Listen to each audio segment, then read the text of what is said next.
Bila kita bercakap tentang keadilan dalam sebuah persekutuan, kita sebenarnya sedang membincang sama ada setiap suara rakyat mempunyai nilai yang sama.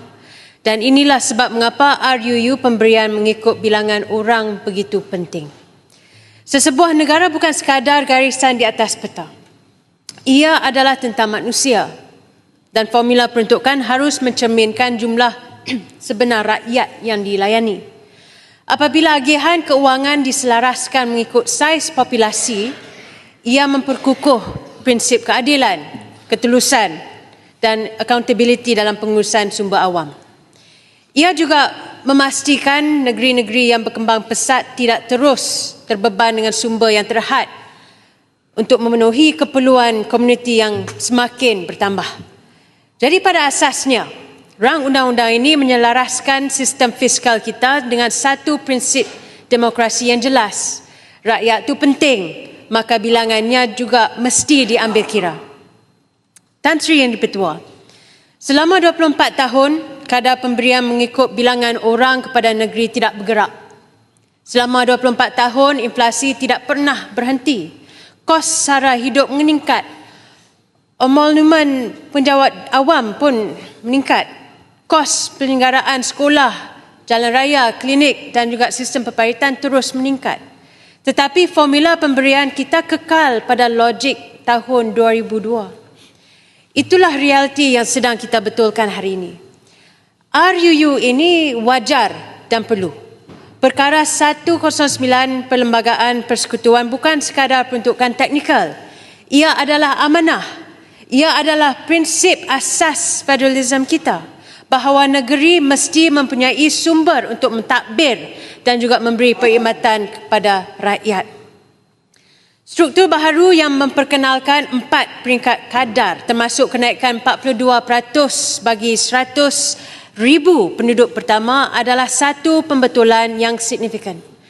Negeri kecil mendapat lonjakan peratusan yang bermakna.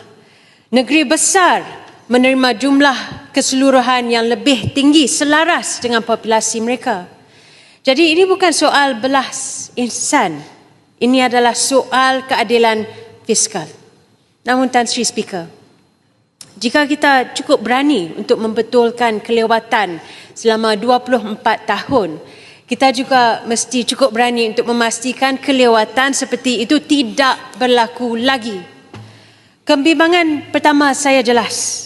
Mengapa kita menetapkan semakan setiap 10 tahun? Kita baru sahaja melihat akibat apabila formula fiskal dibiarkan begitu lama tanpa semakan.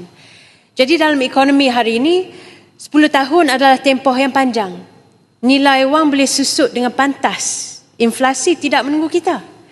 Krisis global tidak pula memberi notis yang awal. Jadi saya menyeru agar kerajaan mempertimbangkan mekanisme penyelarasan yang lebih dinamik. Mungkin semakan setiap 5 tahun ataupun indeksasi automatik berdasarkan kadar inflasi. Kita tidak boleh membina sebuah sistem yang memerlukan 1 dekad untuk diperbetulkan semula. Dan yang kedua, isu kebergantungan struktur. RUU ini menambah jumlah pemberian, tetapi tidak menyentuh persoalan yang lebih besar. Adakah negeri benar-benar diperkasa atau sekadar terus bergantung dengan pemindahan persekutuan?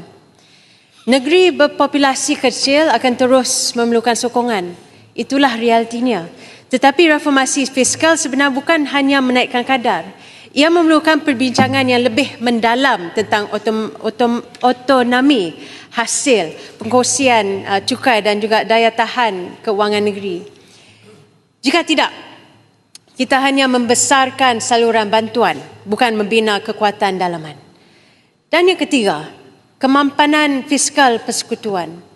Tambahan lebih 109 juta ringgit menjadikan jumlah keseluruhan hampir 548 juta ringgit pada tahun 2026. Dalam keadaan ekonomi global yang tak tentu, harga komoditi yang berubah, mata wang yang terdedah dengan kepada tekanan luar dan juga risiko geopolitik.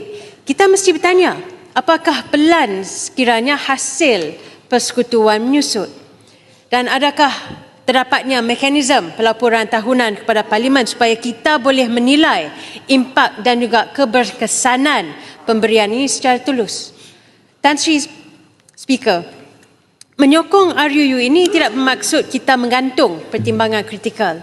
Mengukuhkan negeri dan juga menjaga disiplin fiskal persekutuan bukan dua agenda yang bercanggah. Ia sebenarnya adalah dua sisi tanggungjawab yang sama. Jadi jika rakan-rakan media mahu satu tunjuk, biarlah satu tajuk. Jadi biarlah tajuknya berbunyi begini. 24 tahun kesilapan diperbetulkan. Jangan ulangi kesilapan dengan wajah baru. Jadi hari ini kita membetulkan angka. Esok kita mesti memastikan sistem ini cukup anjal, cukup responsif dan cukup telus untuk menghadapi dekad yang lebih mencabar daripada dekad yang lalu. Sekian Tan Sri Yang di-Pertua, saya mohon menyokong.